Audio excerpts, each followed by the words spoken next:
नमस्कार, मैं आश्रुति बोहरा और आप देख रहे हैं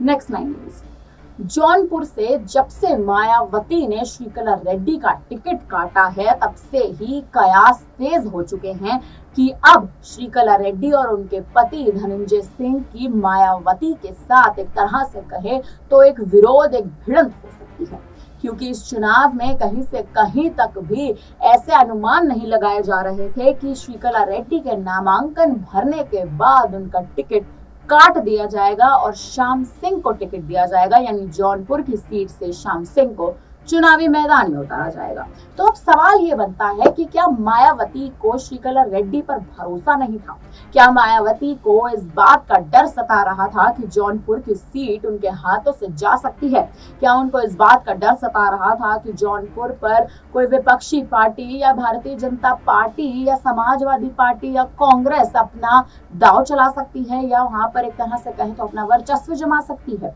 ये तमाम वो सवाल हैं जो अब उठ रहे हैं जब से मायावती ने, बहुजन समाज पार्टी ने इस बात का निर्णय लिया है और यह निर्णय जनता के सामने आया है कि श्रीकला रेड्डी का टिकट काट दिया गया है और उनकी जगह अब श्याम सिंह को जौनपुर से चुनावी मैदान में उतारा गया है। हालांकि जब से श्रीकला रेड्डी का टिकट काटा गया है अब अटकलें तेज हो चुकी हैं कि कहीं ना कहीं उनके पति धनंजय सिंह जो इस चुनाव में चुनावी मैदान में उतरना चाहते थे, लेकिन उनके जेल की सलाखों के पीछे होने के चलते और कहीं ना कहीं उनका क्लीन बैकग्राउंड ना होने के चलते वो चुनावी मैदान में नहीं उतरे गए। लेकिन अब कयास तेज है कि कहीं ना कहीं मायावती पर ये दोनों ही, यानी धनंजय सिंह और उनकी पत्नी श्रीकला रेड्डी जिनका टिकट काटा गया है, अब मायावती पर सीधा वार कर सकते हैं, कहीं ना कहीं मायावती पर सवाल कर सकते हैं और कहीं ना कहीं अपनी जीत के लिए एक तरह से कहें तो अपनी नाराजगी जता सकते हैं कि आखिर जौनपुर की सीट से उनका टिकट क्यों काटा गया है।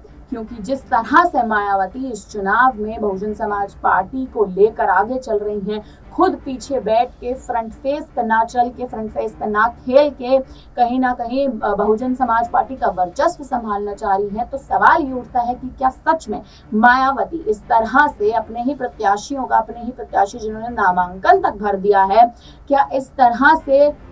बहुजन समाज पार्टी का वर्चस्व संभाल पाएंगी? और अगर वो संभालती हैं तो आखिर कहां और कौन सी सीटों पर बहुजन समाज पार्टी या मायावती जीत का शंख फूंक पाएंगे या जीत का ध्वज लहरा पाएंगे? क्योंकि उत्तर प्रदेश की 80 की 80 सीटों पर कहीं ना कहीं आप देखें तो मायावती अपना दांव चलना चाहती हैं। केवल 2 सीटें ऐसी हैं जहां अभी तक उत्तर प्रदेश में मायावती ने अपने प्रत्याशियों को नहीं उतारा है, जिसमें से सबसे ज्यादा जो आप समझें कि इस समय सबसे ज्यादा जो हाईलाइटेड सीट है वो कुशीनगर की सीट है, जहां पर स्वामी प्रसाद मौर्य की एक तरह से कहें तो आशंकाएं जताई जा रही है कि स्वामी प्रसाद मौर्य कुशीनगर सीट से चुनावी मैदान में उतर सकते हैं, यानी स्वामी प्रसाद मौर्य वापसी कर सकते हैं बहुजन समाज पार्टी में। लेकिन वहीं दिल्ली और बिहार, यहाँ पर भी